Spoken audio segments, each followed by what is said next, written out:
राधे। जय श्री कृष्णा। श्री सत्यनारायण व्रत कथा आरती। ओम नमो भगवते वासुदेवाय। ओम नमो भगवते वासुदेवाय। ओम नमो भगवते वासुदेवाय। एक समय योगी राज नारद जी दूसरों के हित की इच्छा से अनेक लोकों में विचरते हुए मृत्यु लोक में आ पहुँचे।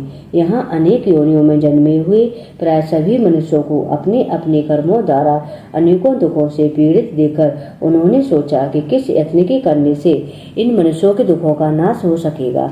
ऐसा मन में सोचकर वह विष्णु लोक को गए। वहाँ श्वेत वर्ण और 4 भुजाओं वाले देवों के ईश नारायण का, जिनके हाथों में शंख चक्र गदा और पद्म थे तथा वरमाला पहने हुए थे, देखकर वह स्तुति करने लगे। हे भगवान, आप अत्यंत शक्ति से संपन्न हैं। मन तथा वाणी भी आपको पा नहीं सकती। आपका आदि मध्य अंत नहीं है। आप निर्गुण स्वरूप सृष्टि के कारण भक्तों के दुखों को नष्ट करने वाले हो। आपको मेरा नमस्कार है। नारद जी से इस प्रकार की स्तुति सुनकर विष्णु भगवान बोले, हे मुनि श्रेष्ठ, आपके मन में क्या है? आपका किस कार्य के लिए आगमन हुआ है? निसंकोच कहिए। तब नारद मुनि बोले, मृत्यु लोक में सब मनुष्य जो अनेक योनियों में उत्पन्न हुए हैं, अपने अपने कर्मों के द्वारा अनेक प्रकार के दुखों से दुखी हो रहे हैं। हे नाथ, मुझ पर दया रखते हुए बताइए, उन मनुष्यों के सब दुख थोड़े से ही प्रयत्न से कैसे दूर होंगे? श्री भगवान बोले, हे नारद, मनुष्यों की भलाई के लिए तुमने बहुत अच्छी बात पूछी है। जिस कार्य के करने से मनुष्य मोह से छूट जाता है, वह मैं तुमसे कहता हूँ, सुनो। पुण्य देने वाला स्वर्ग तथा मृत्यु लोक दोनों में दुर्लभ एक उत्तम व्रत है। आज मैं प्रेम बस होकर तुमसे कहता हूँ। श्री सत्यनारायण भगवान का यह व्रत अच्छी तरह विधान पूर्वक करके मनुष्य तुरंत ही यहाँ सुख भोगकर मरने पर मोक्ष को प्राप्त होता है। श्री भगवान के वचन सुनकर नारद मुनि बोले कि उस व्रत का फल क्या है, क्या विधान है, किसने यह व्रत किया था और किस दिन यह व्रत करना चाहिए? विस्तार से कहिए। भगवान बोले, दुख शोक आदि को दूर करने वाला, धन्य धान्य को बढ़ाने वाला, सौभाग्य संतान को देने वाला, यह व्रत सब स्थानों पर विजय कराने वाला है। भक्त और श्रद्धा के साथ किसी भी दिन मनुष्य श्री सत्यनारायण की संध्या के समय ब्राह्मणों और बंधुओं के साथ धर्म परायण होकर पूजा करें। भक्त भाव से नैवेद्य केले का फल, घी, दूध और गेहूं का चूर्ण सवाया लें। गेहूं के अभाव में साठी का चूर्ण, शक्कर तथा गुड़ लें और सब भक्षण योग्य पदार्थ जमा करके भगवान को अर्पण करें तथा बंधु बांधवों सहित ब्राह्मणों को भोजन कराएं। इसके बाद स्वयं भोजन करें। नृत्य गीत आदि का आचरण कर श्री सत्यनारायण भगवान का स्मरण करते हुए समय व्यतीत करें। इस प्रकार व्रत करने पर मनुष्यों की इच्छा निश्चय ही पूरी होती है। विशेषकर कल काल में मृत्यु लोक पर यही मोक्ष का सरल उपाय है। फिर सूत जी बोले, हे ऋषियों, जिसने पूर्व काल में इस व्रत को किया है उसका इतिहास कहता हूँ, ध्यान से सुनो। सुंदर काशीपुरी नगरी में एक अत्यंत निर्धन ब्राह्मण रहता था। वह भूख प्यास से बेचैन हुआ नित्य पृथ्वी पर विचरण करता था। ब्राह्मणों से प्रेम करने वाले श्री भगवान ने ब्राह्मण का रूप धारण कर उसके पास जाकर आदर के साथ पूछा, हे विप्र, तू नित्य दुखी हुआ पृथ्वी पर क्यों विचरण करता है? श्रेष्ठ ब्राह्मण बोला, मैं निर्धन ब्राह्मण हूँ, भिक्षा के लिए पृथ्वी पर फिरता हूँ। हे भगवान, यदि आप उसका उपाय जानते हो तो मुझे बताइए। वृद्ध ब्राह्मण बोला कि सत्यनारायण भगवान मन वांछित फल देने वाले हैं, इसलिए हे ब्राह्मण, तू उनका पूजन कर, जिसके करने से मनुष्य सब दुखों से युक्त हो जाता है। ब्राह्मण को व्रत का सारा विधान बतलाकर वृद्ध ब्राह्मण का रूप धारण करने वाले श्री सत्यनारायण भगवान अंतर्ध्यान हो गए। जिस व्रत को वृद्ध ब्राह्मण ने बतलाया है, मैं उसको करूंगा। यह निश्चय करने पर उसे रात भर नींद नहीं आई। वह सवेरे उठा, सत्यनारायण भगवान के व्रत का निश्चय कर भिक्षा के लिए चला। उस दिन उसको भिक्षा में बहुत धन मिला, जिससे बंधु बांधवों के साथ उसने श्री सत्यनारायण भगवान का व्रत किया। इसके करने से वह विप्र सब दुखों से छूटकर अनेक प्रकार की संपत्तियों से युक्त हुआ। उस समय से वह विप्र हर मास व्रत करने लगा। इस प्रकार सत्यनारायण भगवान के व्रत को जो करेगा वह सब पापों से छूटकर मोक्ष को प्राप्त होगा। आगे जो पृथ्वी पर श्री सत्यनारायण भगवान का व्रत करेगा वह मनुष्य सब दुखों से छूट जाएगा। इस प्रकार नारद जी ने नारायण जी का कहा हुआ यह व्रत मैंने तुमसे कहा। हे विप्रो, मैं अब और क्या कहूँ? ऋषि बोले, हे मुनिवर, संसार में उस विप्र से सुनकर और किस किस ने इस व्रत को किया, हम सब सुनना चाहते हैं। इसके लिए हमारे मन में श्रद्धा है। सूत जी बोले, हे मुनियों, जिस जिसने इस व्रत को किया है वह सब सुनो। एक समय एक विप्र धन और ऐश्वर्य के अनुसार बंधु बांधवों के साथ व्रत करने को तैयार हुआ। उसी समय एक लकड़ी बेचने वाला बूढ़ा व्यक्ति वहां आया और बाहर लकड़ियों को रखकर विप्र के मकान में गया। प्यास से दुखी लकड़हारा उनको व्रत करते देखकर विप्र को नमस्कार कर कहने लगा कि आप यह क्या कर रहे हैं और इसके करने से क्या फल मिलता है, कृपया मुझे बताएं। ब्राह्मण ने कहा, सब मनोकामनाओं को पूरा करने वाला यह श्री सत्यनारायण भगवान का व्रत है। इसकी ही कृपा से मेरे यहाँ धन धान्य आदि की वृद्धि हुई है। विप्र ने इस व्रत के बारे में जानकर लकड़हारा बहुत प्रसन्न हुआ। विप्र से इस व्रत के बारे में जानकर लकड़हारा बहुत प्रसन्न हुआ। वह चरणामृत लेकर और प्रसाद खाने के बाद अपने घर को गया। लकड़हारे ने अपने मन में इस प्रकार का संकल्प किया कि आज गांव में लकड़ी बेचने में जो धन मिलेगा उसी में मैं श्री सत्यनारायण भगवान का उत्तम व्रत करूंगा। मन में यह विचार कर वह बूढ़ा आदमी लकड़ियां अपने सिर पर रखकर जिस नगर में धनवान लोग रहते थे ऐसे सुंदर नगर में गया। उस दिन वहां पर उसे उन लकड़ियों का दाम पहले दिनों से 4 गुना मिला। तब वह बूढ़ा लकड़हारा दाम ले और अति प्रसन्न होकर पके केले की फली, शक्कर, घी, दूध, दही और गेहूं का चूर्ण इत्यादि श्री सत्यनारायण भगवान के व्रत की कुल सामग्रियों को लेकर अपने घर गया। फिर उसने अपने भाइयों को बुलाकर विधि के साथ भगवान जी का पूजन और व्रत किया। उस व्रत के प्रभाव से वह बूढ़ा लकड़हारा धन पुत्र आदि से युक्त हुआ और संसार के समस्त सुख भोग कर वैकुंठ को चला गया। फिर सूत जी बोले, हे श्रेष्ठ मुनियों, अब मैं आगे की कथा कहता हूँ। प्राचीन काल में उल्का मुख नाम का एक बुद्धिमान राजा था। वह सत्यवक्ता और जितेंद्रिय था। वह प्रतिदिन देव स्थानों पर जाता था, गरीबों को धन देकर उनके कष्ट दूर करता था। उसकी पत्नी कमल के समान मुख वाली और सती साध्वी थी। भद्रशिला नदी के तट पर उन दोनों ने श्री सत्यनारायण भगवान का व्रत किया। उस समय वहां एक साधु वैश्य आया। उसके पास व्यापार के लिए बहुत सा धन था। वह राजा को व्रत करते हुए देखकर विनय के साथ पूछने लगा, हे राजन, भक्ति युक्त चित्त से यह आप क्या कर रहे हैं? मेरी सुनने की इच्छा है, सो आप मुझे यह बताइए। राजा बोला, हे साधु, यहाँ आपने अपने बंधुओं के साथ पुत्र आदि की प्राप्ति के लिए एक महाशक्तिमान श्री सत्यनारायण भगवान का व्रत व पूजन किया जा रहा है।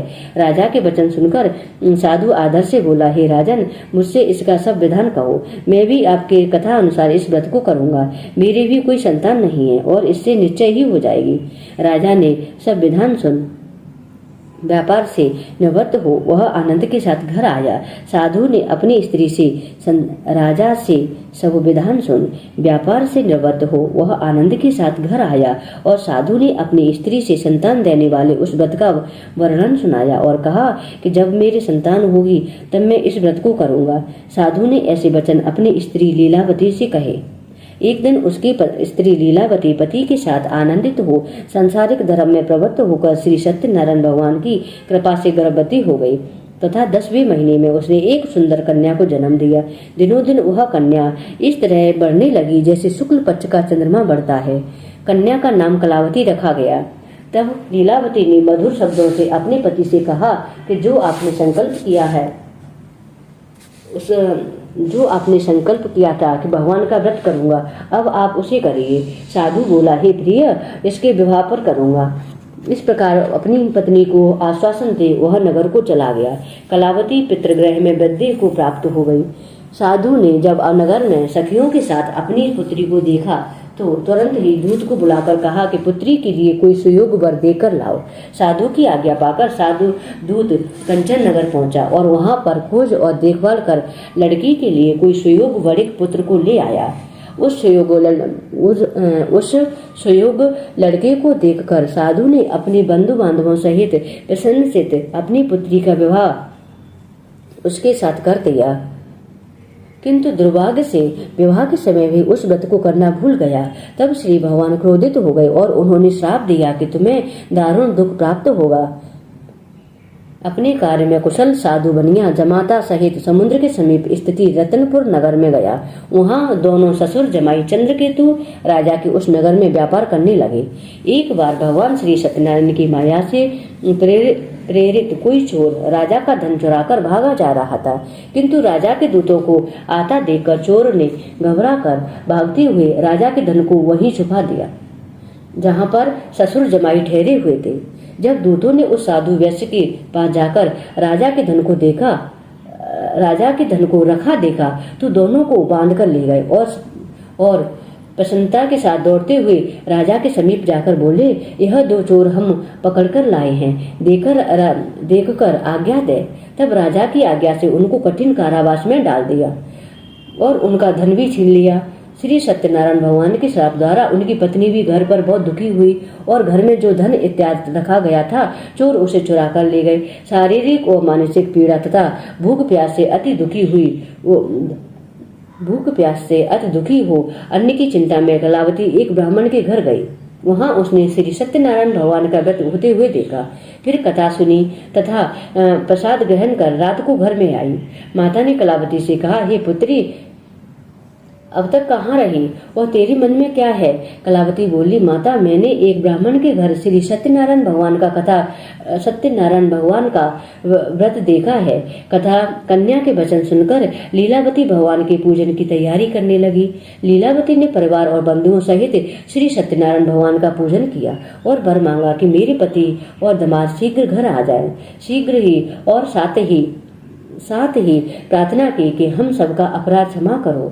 श्री सत्यनारायण भगवान इस व्रत से संतुष्ट हो गए और उन्होंने राजा चंद्रकेतु को स्वप्न में दर्शन देकर कहा, हे राजन, दोनों वैश्यों को प्रातः ही छोड़ दो और उनका सब धन जो तुमने लिया है उसे दे दो, नहीं तो मैं तेरा धन, राज, पुत्र आदि नष्ट कर दूंगा। राजा से ऐसा वचन कहकर भगवान अंतर्ध्यान हो गए। प्रातः काल राजा चंद्रकेतु ने सभा में अपना स्वप्न सुनाया। फिर दोनों बड़े पुत्रों को कैद से मुक्त कर सभा में बुलाया। दोनों ने आते ही राजा को नमस्कार किया। राजा मधुर वचनों से बोला, ये महानुभाव, भाग्यवश ऐसा कठिन दुख तुम्हें प्राप्त हुआ है, अब तुम्हें कोई भय नहीं। ऐसा कहकर राजा ने उनको नए नए वस्त्र आभूषण पहनाए तथा उनका धन दिया और उनका जितना धन लिया था उससे दुगना धन देकर आदर से विदा किया। दोनों वैश्य अपने घर की ओर चल दिए। अपने नगर को चल दिए। उनके थोड़ी दूर निकलने पर दंडी वेशधारी श्री सत्यनारायण ने उनसे पूछा, हे साधु, तेरी नाव में क्या है? अभिमानी बड़े हंसता हुआ बोला, हे दंडी, आप क्यों पूछते हो? क्या धन लेने की इच्छा है? मेरी नाव में तो बेल और पत्ते भरे हैं। वैश्य के ऐसे कठोर वचन सुनकर श्री भगवान ने कहा, तुम्हारा वचन सत्य हो। दंडी ऐसा कहकर वहां से दूर चले गए। कुछ दूर जाकर वह समुद्र के किनारे बैठ गए। दंडी के जाने पर वैश्य ने नित्य क्रिया करने के बाद नाव को ऊंची ऊंची देखकर आश्चर्य प्रकट किया तथा नाव में बेल पत्ते आदि देकर मूर्छित हो भूमि पर गिर पड़ा। फिर मोर्चा खुलने पर अत्यंत शोक प्रकट करने लगा। तब उसका दामाद बोला, आप शोक न करें, यह दंडी का शाप है, अतः उनकी शरण में चलना चाहिए, तभी हमारी मनोकामना पूरी होगी। दामाद के वचन सुनकर वे दंडी के पास पहुंचे। अत्यंत भक्त भाव से नमस्कार करके बड़े बोला, मैंने जो आपसे असत्य वचन कहे थे उसके लिए आप मुझे क्षमा करो। वह ऐसा कहकर महान शोकातुर होकर रोने लगा। तब दंडी भगवान बोले, हे बड़े पुत्र, मेरी आज्ञा से तुझे बार बार दुख प्राप्त हुआ है, तू मेरी पूजा से विमुख हुआ। साधु बोला, हे भगवान, आपकी माया से ब्रह्मा आदि देवता भी आपके रूप को नहीं जानते, तब मैं अज्ञानी कैसे जान सकता हूँ? आप प्रसन्न होइए, मैं सामर्थ्य के अनुसार आपकी पूजा करूँगा। मेरी रक्षा करो और पूर्व के समान मेरी नौका को धन आदि से परिपूर्ण करो। उसके भक्त युक्त वचन सुनकर भगवान प्रसन्न हो उसकी इच्छा अनुसार वर देकर अंतर्ध्यान हो गए। तब उन दोनों ने नाव पर आकर देखा कि नाव धन से परिपूर्ण है। फिर वह श्री सत्यनारायण भगवान का पूजन कर साथियों सहित अपने नगर को चल दिया। जब वह अपने नगर के निकट पहुंचा तब दूत को घर भेजा। दूत ने साधु के घर जाकर उसकी स्त्री को नमस्कार कर कहा कि साधु अपने दामाद सहित उस नगर के समीप आ गई है। ऐसा वचन सुन साधु की स्त्री ने बड़े हर्ष के साथ श्री सत्यनारायण का पूजन कर पुत्री से कहा अपने पति के दर्शन को जाती हूँ, तू कार्य पूर्ण कर शीघ्र आ जाना। माता के ऐसे वचन सुनकर कलावती प्रसाद छोड़कर जल्दी से पति के पास गई। प्रसाद की अवज्ञा के कारण श्री सत्यनारायण भगवान ने रुष्ट हो उसके पति को नाव सहित पानी में डुबो दिया। कलावती अपने पति को न देखकर रोती हुई भूमि पर गिर पड़ी।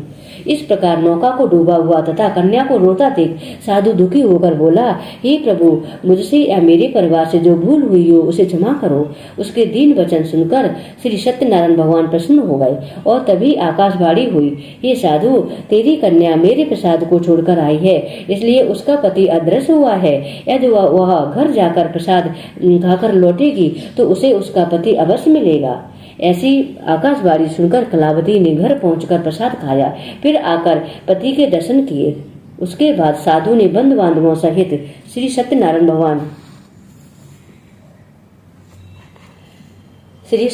भगवान का विधि पूर्वक पूजन किया। इस लोक का सुख भोगकर अंत में वह स्वर्ग लोक को प्रस्थान किया।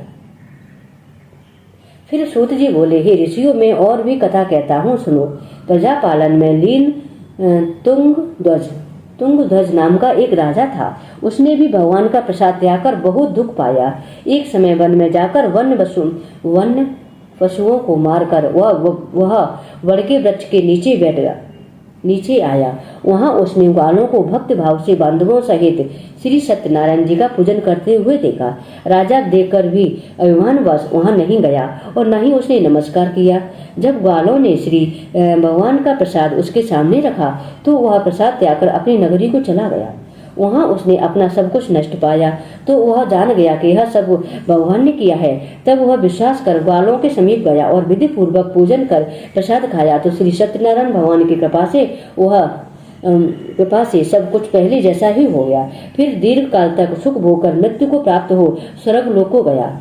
जो मनुष्य इस परम दुर्लभ व्रत को करेगा, भगवान की कृपा से उसे धन धान्य की प्राप्ति होगी। निर्धन धनी और बंदी बंधन से मुक्त होकर निर्भय हो जाता है।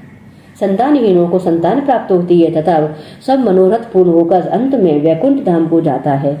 जिन्होंने पहले इस व्रत को किया, अब उनके दूसरे जन्म की कथा कहता हूँ। वृद्ध सतानंद ब्राह्मण ने सुदामा का जन्म लेकर मोक्ष को पाया। उल्का मुख नाम का राजा दशरथ होकर वैकुंठ को प्राप्त हुए। साधु नाम के वैश्य ने मोर ध्वज बनकर अपने पुत्र को आरे से चीरकर मोक्ष को प्राप्त किया। महाराज तुंगध्वज ने स्वयंभू होकर भगवान में भक्त युक्त हो कर्म कर मोक्ष प्राप्त किया। सत्यनारायण कथा संपूर्ण हुई। श्रीमन नारायण नारायण हरि हरि, भजमन नारायण नारायण हरि हरि, श्रीमन नारायण नारायण हरि हरि, भजमन नारायण नारायण हरि हरि। ओम जय लक्ष्मी रमणा, स्वामी जय लक्ष्मी रमणा, सत्यनारायण स्वामी जन पातक हरणा। ओम जय लक्ष्मी रमणा। रतन जड़ित सिंहासन अद्भुत छवि छाजे, नारद करत निराजन घंटा ध्वनि बाजे। ओम जय लक्ष्मी रमणा।